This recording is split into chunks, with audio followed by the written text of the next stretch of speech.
Craquer, c'est un piège mortel. Tuez-les.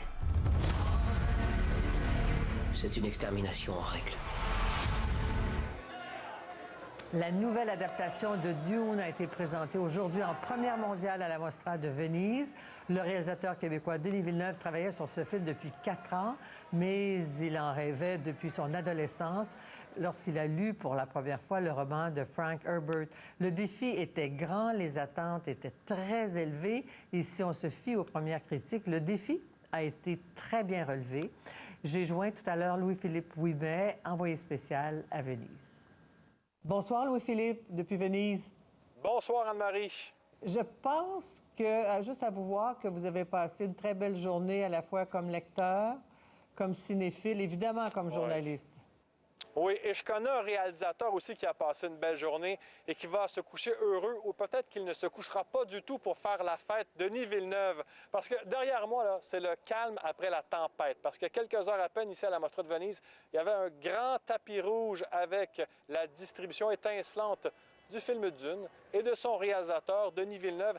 Et c'est un moment qu'il attendait depuis plusieurs années. Ça fait 4 ans qu'il travaille sur Dune, la pandémie qui a rapporté le film, et là, finalement, cette grande invitation pour la première mondiale au Palazzo del Cinema, de la 78e édition de la Mostra de Venise. Une journée très occupée pour Denis Villeneuve, pour la vedette principale du film, aussi Timothée Chalamet. Ça a commencé avec une arrivée en bateau, bien entendu. On est à Venise. Timothée Chalamet qui a cru bon de prendre un bain de foule, d'aller à la rencontre des admirateurs et admiratrices, de signer les autographes. Et nous, Anne-Marie, on en a profité pour poser une question. Comment il se sentait, Denis Villeneuve? Il dit, je ne suis pas anxieux du tout, mais peut-être j'ai moins bien dormi la veille. On l'écoute. Finalement, c'est tellement un moment qu'on attendait depuis très longtemps. Et c'est du grand bonheur. Et une grande partie du casting est ici. Les acteurs sont venus. Alors, je suis très heureux. Ouais, on est bien. En général, pour un film, quand on a un ou deux acteurs, un ou deux actrices qui viennent, moi j'en ai presque une dizaine qui viennent, donc on déménage de l'air, je dirais. Nerveux? Serein. Pas très bien dormi, là, mais je suis serein.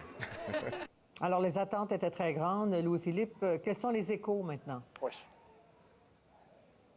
Bien, soupir de soulagement parce que les premiers échos sont très favorables. La tâche était complexe. Et entre vous et moi, Anne-Marie, je ne pensais pas que Denis Villeneuve serait capable de résumer ce pavé, en fait, la première partie de ce pavé de 600 pages, parce que c'est complexe. Alexandro Jodorowsky, dans les années 70, avait essayé sans succès. Il avait dit que les 100 premières pages de Dune, du roman publié en 1965, sont incompréhensibles. Le film de David Lynch en 1984 n'était pas trop convaincant. Donc, évidemment, Denis Villeneuve avait cette tâche-là de rendre ça digeste. Alors, c'est mission accomplie. Non seulement le tournage est exceptionnel, le tournage effectué en Jordanie, les effets spéciaux sont à couper le souffle, mais ce qu'il faut souligner à gros traits, c'est le travail d'épuration de Denis Villeneuve. Parce que Dune, c'est l'histoire d'une guerre sans merci entre les Harkonnen et les Atréides pour mettre la main sur la production de l'épice gériatrique. C'est une épice qui donne des visions, qui permet de prolonger la vie. Vous comprendrez que c'est la denrée la plus rare de tout l'univers. Alors, c'est un livre qui est riche, complexe. Donc, Denis Villeneuve a fait des choix éditoriaux. Il a très bien fait. Donc, bravo sur ce point. Il faut aussi souligner les acteurs. Timothée Chalamet est exceptionnel là-dedans.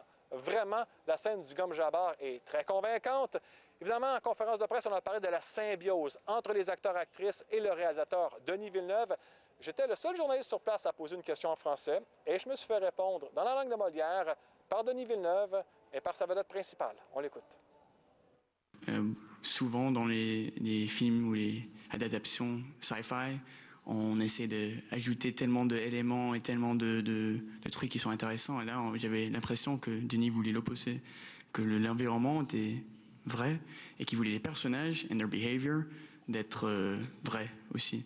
Des deux côtés, d'essayer de faire le rôle du côté réaliste, mais aussi de me mettre dans les mains de Denis et d'avoir la confiance où il voulait que j'aille, de me mettre à fond, de not question it et avoir toute la confiance qui est facile d'avoir avec Denis. On a eu beaucoup de discussions intellectuelles sur le film, mais sur le plateau, mon rôle était de rapprocher ça, d'aller dans la viscéralité de la scène, puis d'aller les idées t'installer dans la scène. Il fallait aller s'enfoncer dans l'émotion.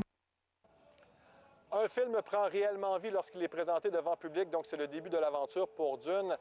Sortie assez spéciale, merci, hein, parce que oui, à Venise, après le Festival international du film de Toronto, mi-septembre, le public pourra voir le film dans les cinémas européens. Il faudra attendre au 22 octobre pour voir le film en Amérique du Nord. Ici, au Canada, ce sera seulement dans les cinémas. Aux États-Unis, sortie double sur HBO Max, visionnement en ligne ou encore dans les cinémas. On se souvient que ça n'avait pas fait l'affaire de Denis Villeneuve. Donc voilà, c'est lancé, Anne-Marie, ici, à la Mostra de Venise, ce film Dune de Denis Villeneuve qui a fait beaucoup jaser. Mais oui, ça fait beaucoup jaser et on sent bien votre enthousiasme parce que vous-même, vous étiez un fan du roman. Rappelez-nous pourquoi Denis Villeneuve était lui aussi un fan de ce roman-là et qu'il rêvait de faire ce film en terminant. Excellente question, parce que c'est un livre qu'il a lu à l'âge de 13 ou 14 ans, me disait-il. Il est devenu obsédé par la série. Et si vous fouillez dans nos archives à Radio-Canada, lorsqu'il a fait la course Europe-Asie, on le voit tout jeune avec 2 bandes sonores de films à côté de lui. Le film Blade Runner et le film Dune. Donc déjà, si on recule en arrière, il y a 30 ans, il y pensait déjà à un film sur Dune. Donc ça l'habitait, le personnage de Paul Atreides. Et si vous lisez le livre, vous allez voir que Denis Villeneuve et Paul Atreides ont certaines similarités entre les deux. Et c'est pour ça que c'est important pour lui. Et il nous a dit aujourd'hui que c'est important pour lui et qu'il avait réalisé un rêve de mettre sur un écran de cinéma des visions que lui-même avait adolescent. Donc, imaginez jusqu'à quel point c'est un moment important pour le cinéaste de Bécancour qui est allé au bout de ses rêves. Parce que c'est une énorme machine en Dune. C'est 4000 personnes qui ont travaillé sur le film. Il me disait, écoutez, c'est plus que le nombre de personnes qui habitent mon village natal à Bécancour.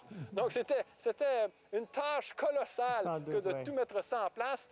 Mais je pense que le mot, c'est persévérance. Oui, et pour nous, c'est peut-être un mot fierté aussi de voir un de nos cinéastes comme ça briller sur la scène internationale. C'est formidable. Merci beaucoup, Louis-Philippe. Je vous en prie. Au revoir.